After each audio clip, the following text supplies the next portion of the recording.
the most important, if one could solve one, would be staffing. The NHS is chronically understaffed. And it's not a mistake, it's not an accident, it's not because people aren't available. It's a deliberate ploy from the management, because the single largest expense in running a healthcare delivery service is the staff salaries. So if they can keep the staff understaffed and rely very heavily on the goodwill of the clinicians who work in the system to go that extra mile for nothing, stay longer, work harder, then they're ahead of the game in their little financial imagination. But actually it's a really false economy, because you have to have a certain number of staff to just do the job. And what they do is infill with agency staff who are very, very expensive. You're not only paying the clinician who comes to do the work, you're also paying the agency to make a profit, and they do make a fat profit. And then when the agency staff arrive, a lot of the time, not always, but a lot of the time, they're hopeless. They don't know anybody there. They've never done that work before in that particular institution or part of the NHS. They have to be carried by the permanent staff, which is an added liability to them. The permanent staff see these people coming in if they feel like it and earning significantly more than they are, and it creates a very, very bad atmosphere. And it's dangerous. They often don't know what they're doing. They're unfamiliar with the environment, they're inefficient, and sometimes they're actively dangerous. So when the management strategists and the politicians talk about increasing staff numbers, they never seem to realise that staffing is a balance between recruitment and retention. If you create unhappy staff because they're constantly overworked, they're going to leave. So retention is very poor. All they ever talk about is increasing recruitment. We're going to train 20,000 more nurses in the next 6 months. Well, you can't train 20,000 nurses in 6 months. It takes 2 years, 3 years for them to qualify. And then they need to gain some experience. It's the same with junior doctors. You can't just go out to the doctor shop and buy yourself a load of doctors. You have to train them. You have to check that they're safe, that they've been properly trained. And clinical training is really an apprenticeship. It's a practical environment, and you only learn by experience, not by reading books or passing exams. You have to pass exams to get the chance to learn by experience, but you only learn by doing the job. And while you're in a training period, you're really just an apprentice. So that it's a big business creating a clinical team. And if you then really annoy them by keeping them constantly overworked, constantly expecting an agency staff who wakes up with a hangover that morning and doesn't bother to turn up, you're not going to keep them. So retention is appalling in the NHS. Recruitment has never been a problem for doctors because it's quite a trendy thing to do. And you get a lot of pats on the head. And when you say at school that you'd like to go to medical school and become a doctor, everybody thinks you're a very nice chap, or girl, or whatever. But recruitment isn't the real problem. Retention is the real problem. And recruitment for nurses was blown away when some time ago Tony Blair said that every school child should go to university. And what a surprise. The nursing hierarchy saw this as a wonderful chance to glorify themselves and turn nursing into an academic job, which it's not, it's a practical job. So when you enroll as a student nurse now, instead of getting out most of the time into wards and clinical departments, they just sit and have lectures. They end the year and they've had no real clinical experience or exposure, and they're in debt because they're not being paid. Being a nursing student used to be quite fun. You were paid, you were part of a team, you had subsidised accommodation provided. It was quite fun. But now it's just like being back at school. And they don't like it, so they drop out because it's very expensive for them.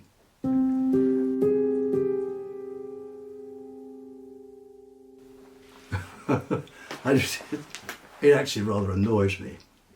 They have just a lot of justifiable complaints, the junior doctors, but remember, as I said, they're really just serving an apprenticeship and they're paid a perfectly adequate salary for being an apprentice. What they don't need is more money. What they do need is less debt. And that's because shortly after he said every school child should go to university, Mr. Blair also said, but we're going to stop student grants and institute student loans.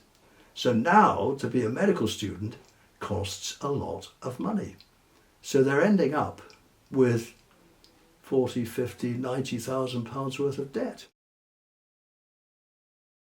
And they don't need more money, they need less debt. So they're really striking over the wrong problem. The other thing about the strike is that the other justifiable complaint is that they have very little control over their career pathway. I mean, obviously you can't go to an interview and control the questions you're going to be asked and control the decision as to who's going to be appointed, but you can make a decision as to where you want to work, what kind of work you want. Now, in the interests of political correctness, everything is double-blinded. It's anonymized.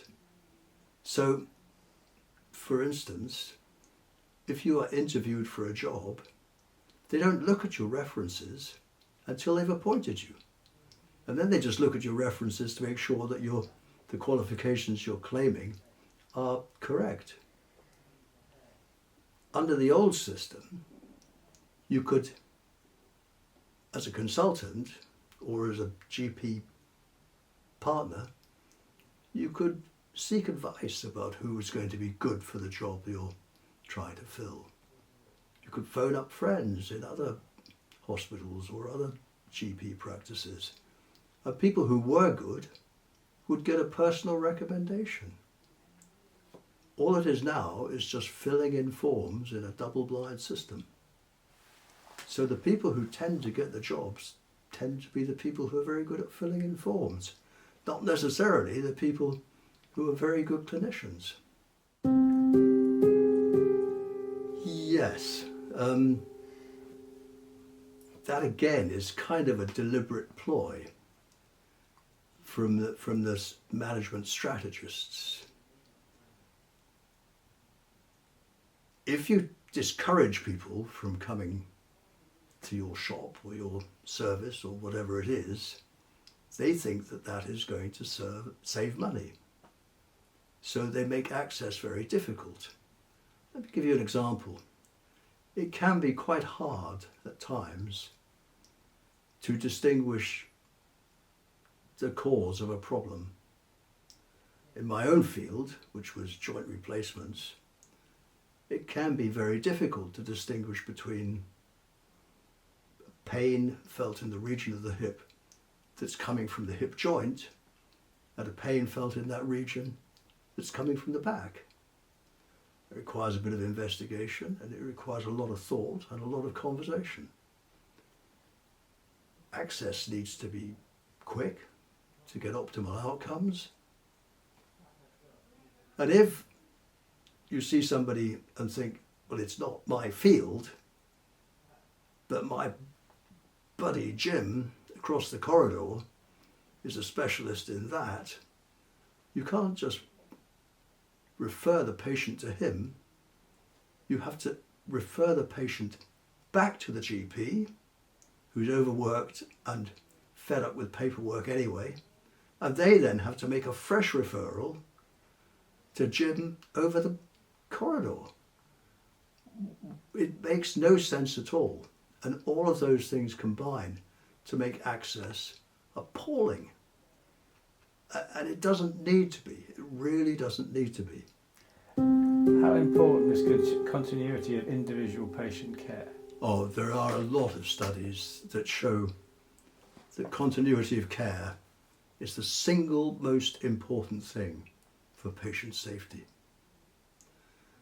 And the management will always go on record, speak to the press, whatever, the media, as patient safety being their only concern.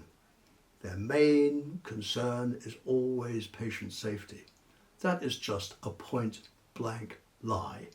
They don't give a damn about patient safety. All they really care about is their targets. And targets, thank you Tony Blair once again, targets are a very, very, very dangerous game to play.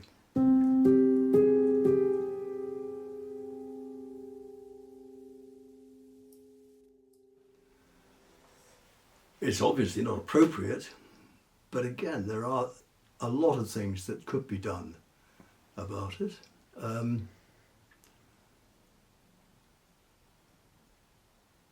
The risk of litigation, the fear of litigation and investigation is very, very strong in all clinicians. And so they tend to over-investigate, be ultra cautious. Now, caution is important for patient safety, but they just go too far. Litigation is a big problem, and it's a very unpleasant problem. It's unpleasant for the clinician who's being litigated against, and it's actually very unpleasant for the patient as well, who's had to bring up the whole question of a complaint and ending up in litigation. It drags on for ages. The only beneficiaries are the lawyers, and there are systems that could be instituted which would examine a complaint in a detached, independent way. Other clinicians not associated with the institution could judge the complaint. And if there was a genuine reason for feeling that a bad outcome was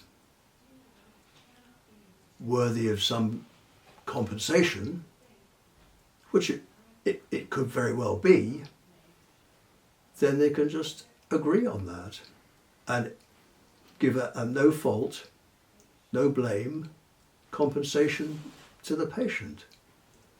It has to be seen to be independent. A classic example is maternity services, which hit the press quite frequently. You know, that one maternity service is having extra high